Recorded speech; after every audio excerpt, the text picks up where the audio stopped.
तो दोस्तों नमस्कार, आप सभी का स्वागत है। जैसा कि मैंने आपको बताया था कि सगुण भक्ति धारा और निर्गुण भक्ति धारा में अंतर बताऊंगा और राम भक्ति और कृष्ण भक्ति धारा में अंतर मैं आपको बताऊंगा। तो दोस्तों ये आपके 5 मार्क्स कंप्लीट करेंगे। ये जो 2 क्वेश्चन है ना, आपके 5 मार्क्स कंप्लीट करेंगे। अच्छे से आप इनको याद कर लेना। तो चलिए स्टार्ट करते हैं। सगुण भक्ति धारा एवं निर्गुण भक्ति धारा में अंतर और उसके बाद में राम भक्ति शाखा और कृष्ण भक्ति शाखा में अंतर। तो सबसे पहले आपको दिखाएंगे सगुण भक्ति और निर्गुण भक्ति।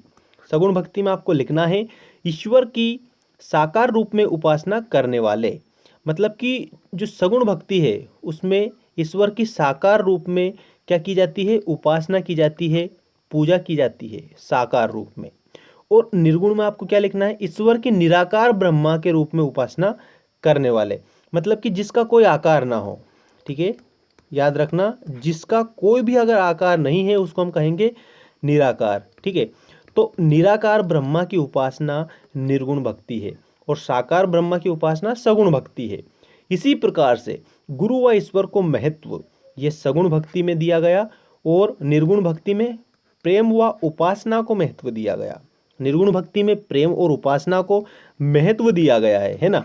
और गुरु और ईश्वर को महत्व किस में दिया गया है, सगुण भक्ति में दिया गया है। इसके बाद में आपको सगुण भक्ति में लिखना है तीसरा पॉइंट। देखिए, ईश्वर के लौकिक रूप का वर्णन। ईश्वर के कौन से रूप का वर्णन, तो याद रखेंगे लौकिक रूप का वर्णन किस में किया गया है, सगुण भक्ति में। और ईश्वर के अलौकिक रूप का वर्णन, ठीक है, ईश्वर के अलौकिक रूप का जो वर्णन है वो निर्गुण भक्ति में किया जाता है। इसके बाद में नंबर 4 देखिए सगुण भक्ति में, इसमें राम भक्ति एवं कृष्ण भक्ति शाखा है। जो सगुण भक्ति है इसकी 2 शाखाएं हैं। कौन कौन सी, एक तो राम भक्ति और एक कृष्ण भक्ति। और जो निर्गुण भक्ति है इसमें एक शाखा है ज्ञान मार्गी और एक है प्रेम मार्गी। एक शाखा तो है प्रेम मार्गी। ठीक है दोस्तों, अच्छे से आप ध्यान रखेंगे, लिख लेना इसको। प्रेम मार्गी है एक शाखा तो, और एक शाखा है ज्ञान मार्गी। अब ये जो ज्ञान मार्गी है और जो प्रेम मार्गी जो शाखा है ये निर्गुण भक्ति की है। किसकी है, निर्गुण भक्ति की है। ठीक है, और सगुण भक्ति की है एक तो राम भक्ति और कृष्ण भक्ति। बिल्कुल सरल सिंपल चीज है ये, है ना। इसमें साकार और इसमें निराकार, इसमें गुरु ईश्वर, इसमें प्रेम उपासना, इसमें लौकिक और इसमें अलौकिक, इसमें राम भक्ति और इसमें ज्ञान मार्गी और प्रेम मार्गी। अब हम देखेंगे राम भक्ति शाखा और कृष्ण भक्ति शाखा में अंतर। ठीक है, राम भक्ति शाखा और कृष्ण भक्ति शाखा में अंतर लिखिए। तो इसमें आपको इस प्रकार से लिखना है जैसा कि मैं आपको यहाँ पर बता रहा हूँ। राम भक्ति में देखिए, राम भक्ति शाखा में भगवान राम के प्रति भक्ति की जाती है। किसके प्रति की जाती है, राम भक्ति में भगवान राम के प्रति, जो कि मर्यादा पुरुषोत्तम भी कहे जाते हैं। और कृष्ण भक्ति शाखा में भगवान कृष्ण के प्रति भक्ति की जाती है। तो ये कृष्ण के प्रति जो भक्ति है वो कृष्ण भक्ति, और राम भक्ति है उसमें राम जी के प्रति भक्ति। और अब देखिए राम भक्ति में आपको लिखना है दास भाव की भक्ति। राम भक्ति में दास भाव की भक्ति की जाती है, और जो कृष्ण भक्ति है ये सखा भाव और दाम्पत्य भाव की भक्ति है।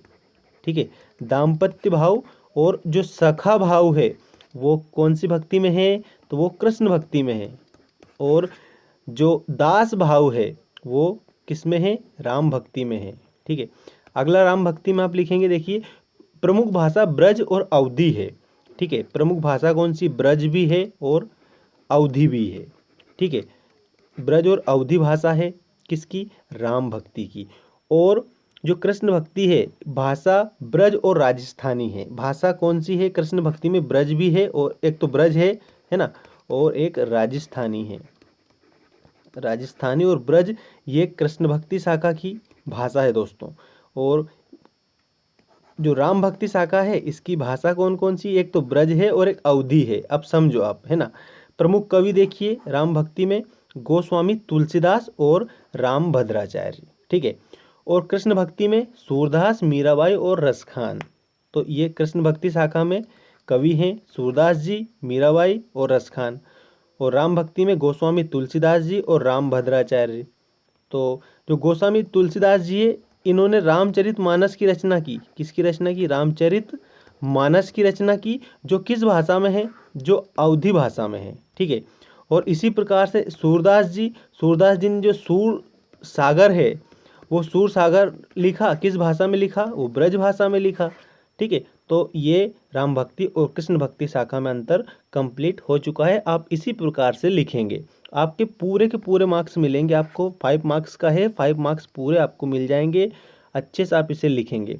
ठीक है दोस्तों, और ये 2 क्वेश्चन जो है हमारे कंप्लीट हो चुके हैं, सगुण भक्ति निर्गुण भक्ति और राम भक्ति शाखा और कृष्ण भक्ति शाखा में अंतर, जो कि आपकी हिंदी साहित्य का मोस्ट इम्पोर्टेंट क्वेश्चन था दोस्तों। ये आपकी पूरी जो परीक्षा होती है आपकी, उसमें ये चाहे प्री बोर्ड परीक्षा हो, बोर्ड परीक्षा हो, सब में पूछा जाता है।